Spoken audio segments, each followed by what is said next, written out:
I see that in resentful men all the time. They're very antipathetic towards women, and they blame their misery and resentment on the fact that women won't have anything to do with them, while the women are making them self-conscious for not being all they should be, because the women think, why should I bother with you if you're not the embodiment of the spirit that will move into the unknown and face the Leviathan, which is exactly what she should be saying. And you're thinking, well, I don't want to have anything to do with that, but I'd like women to like me anyways. It's like, well, good luck with that. So that doesn't work out, right? And that's exactly what happens when God finds out that Adam and Eve have become self-conscious. One of the first things he says is, jig's up now, man. You're going to be working forever, toiling forever. It's your destiny. There's no escaping from it. Well, human beings work. What does that mean? They sacrifice the present for the future. And that's partly, as soon as this happens, like the next story, which is Cain and Abel, you see the motif of sacrifice emerge, right? That story circulates around the motif of sacrifice. Sacrifice the present for the future. Well, what's the price you pay? You don't get the present. That's a big price, right? Because what you do is, what you're doing essentially is you're taking all the potential suffering of the future and putting it into the present all the time. Well, so what happens? Well, maybe you live longer and you live healthier, but you're not without the burden that puts on you. There's very little difference between self-consciousness and shame. In fact, if you do psychometric analysis of the state of self-consciousness, it loads with neuroticism. So it loads with anxiety and emotional pain. So to become self-conscious, what does it mean to become self-conscious? It means you become aware. One way of thinking about it is you become aware of your vulnerability, or another is that you become aware of your insufficiency. Okay, so let's say that you're standing up in front of a crowd talking, and you become self-conscious. Well, what happens? Well, first of all, you can't talk anymore. The second is you kind of fall inside. And the third is you feel ashamed. And the fourth is that you retreat and you look down. So it's a low status operation, and it's associated with heightened anxiety. And so then you might say, well, why would you become self-conscious before a crowd? Well, the answer is they can see you, right? And they can judge you, and you can make an error in front of them, and you can make a fool of yourself. So they put you down, that you can display yourself in a manner that ratchets you down the dominance hierarchy. That's to become self-conscious. And so, well, at least you have the advantage of being covered up in front of the crowd. But let's say all of a sudden you're stripped of your clothes. So what's the problem with that? Well, all of your insufficiencies, let's say, are on painful display. You can be evaluated by everyone. But even more importantly than that, if possible, is that clothes actually protect the most vulnerable parts of you. Human beings are upright animals, right? We're very strange animals. You take a cat or a dog, they're basically armored. The part of them that you see, their back is heavily armored, heavily protected. Human beings stretched upright. And so the softest parts of us are there for display. Well, what would you want to be king? You could say king of the world or king of your own soul. What do you want to subordinate yourself to? How about your heroic willingness to encounter the unknown and articulate it and share that with people? There's no nobler vision than that. And I don't see that it's merely arbitrary. And it's not merely arbitrary too, because if you do that, to the degree that you do that, assuming your society isn't entirely corrupt, you will be successful. It will actually aid you practically. You'll rise up above men. You'll be selected by women. You'll be admirable. You'll be valued. And you know that because if you look at the people that you admire and value, again, unless you've taken a detour into dark places and are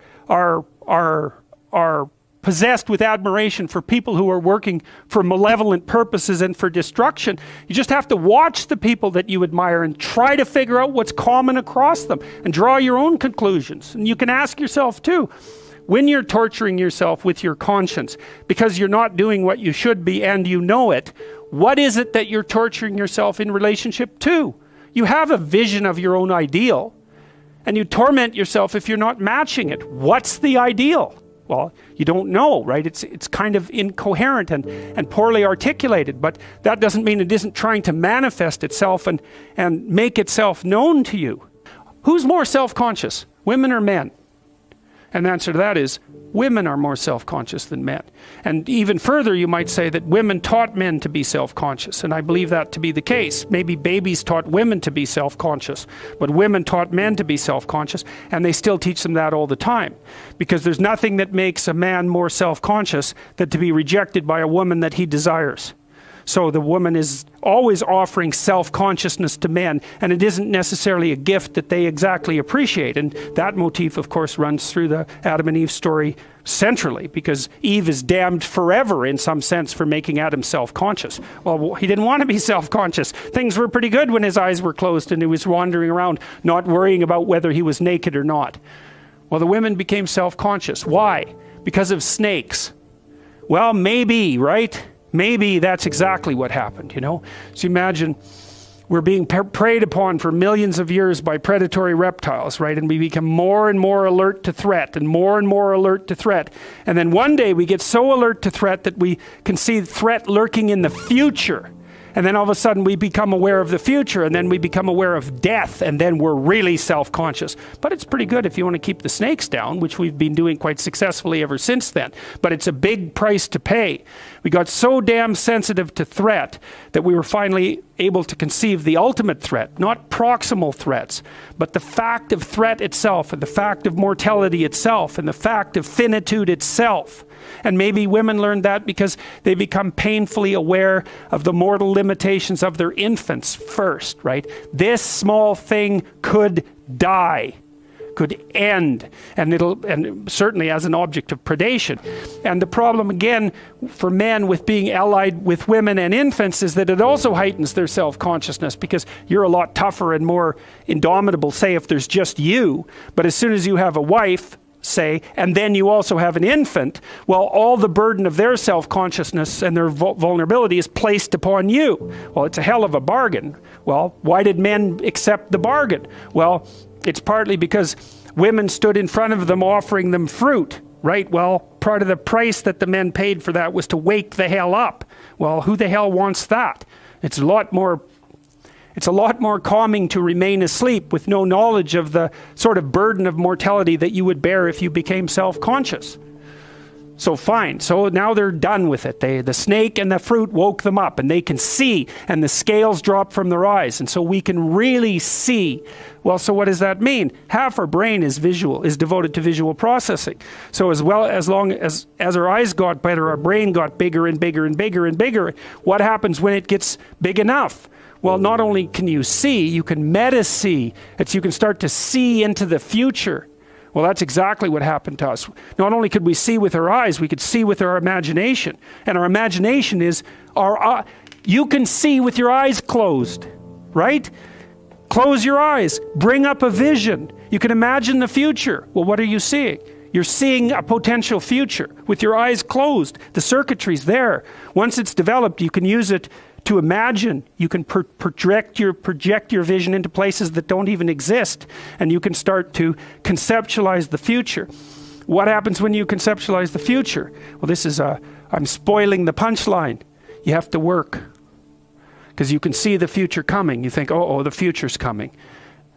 It isn't just the present anymore. I don't have to just worry about whether or not I'm hungry right now. I'm going to have to worry about whether I'm hungry tomorrow and next week and next month and next year, and for me and for my wife and for my child and for the community. It's like you can forget about your day-to-day existence in paradise at that point. There's no evidence that people in industrialized societies are happier than people in non-industrialized societies. In fact, quite the contrary. We're less happy. Why? Well, because we fully and constantly bear the burden of the future. Well, that's good, because we don't die and we live maybe 30 years longer and we have fewer horrible diseases and all of that, but that doesn't mean it's any picnic. You have to carry that along with you wherever you go. That's the burden of self-consciousness. Every social animal, and even many animals who aren't social, are embedded in a dominance hierarchy. The dominance hierarchy has a structure, or we couldn't call it a dominance hierarchy. Dominance hierarchy A, B, C, D, E, thousands of them across thousands of years. You extract out from all of them what's central to all of them. That's the pyramid of value. What question do you need answered about the pyramid of value? What's at the top? Because that's the ideal. That's the I at the top of the pyramid, or the golden Buddha in in the lotus. It's the same thing. It's the same thing as the crucifix, paradoxically enough. And that has to do with something like the voluntary acceptance and therefore transcendence of suffering. It's something like that. These are not arbitrary ideas. They're deeply, that's my case anyways, they're deeply, deeply, deeply rooted in biology and culture.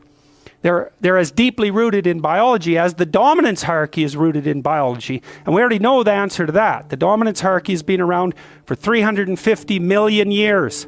It's a long time. You don't get to just brush that off and say, well, morality is some sort of second order cognitive problem. It's like, no, it's not. I mean, I can tell you something about its instantiation in your nervous system. You have a counter at the bottom of your brain that keeps track of where you are in terms of your status. And it bloody well regulates the sensitivity of your emotions. So if you're at the bottom of the hierarchy, barely clinging on to the world, everything overwhelms you. And that's because you're damn near dead. And so everything should overwhelm you. You've got no extra resources. Any more threat, you're sunk. So you become extremely sensitive to negative emotion and maybe also impulsive, so that you grab while the grabbing's good. And if you're nearer the top in the dominance hierarchy and your counter tells you that, then your serotonin levels go up, you're less sensitive to negative emotion, you're less impulsive, you live longer, like everything works in your favor. Your immune system functions better, and you're oriented at least to some degree towards the medium and long-term future. And you can afford that because all hell isn't breaking loose around you all the time. And so then the question is there a way of being that increases the probability that you're going to move up dominance hierarchies? Well, that doesn't seem to be a particularly provocative proposition, unless you think that it's completely arbitrary and random, and that you can think that if you want, but I don't think there's any evidence for that whatsoever. I mean, we certainly have, even for sexual selection, we impose criteria. They're not random and arbitrary. This is the dominance hierarchy idea. Dominance hierarchies set themselves up as a matter of course. They're the standard way that animals organize themselves in a territory. Well, okay, human beings are watching those dominance hierarchies since we became self-aware, thinking, what the hell are we up to? What the hell are we up to? And there's a question that lurks in there. What constitutes acceptable power? What constitutes acceptable sovereignty? Who should lead? Who should rule? What should be at the top? Well, we talked about that. The Mesopotamians figured that out. Speech and vision. That's Marduk. Speech, vision, and the willingness to confront the terrible unknown. That's what should rule. Well, what? Is that an arbitrary idea, or is that a great idea? How could it be any other way? Well, that's what human beings are like. And I don't think that you can read the Mesopotamian story and understand the reference, which isn't an easy thing to do, and fail to draw that conclusion. Marduk has eyes all the way around his head. He speaks magic words. He goes off to fight Tiamat, the dragon of chaos. Well, what's that? That's the reptilian predator that lurks in the unknown. Well, is any of that, is there anything about any of that that stands in opposition to what you would presume if you were just analyzing our situation from a purely biological perspective? We're prey animals, we're predators. We've been threatened by reptiles forever. Why wouldn't we use the predator that lurks in the dark forest or the water as a representative of the unknown? Why wouldn't we harness that circuitry? We already have it at hand. And even more to the point, how could we do anything else? It makes perfect sense. Well, so then you might...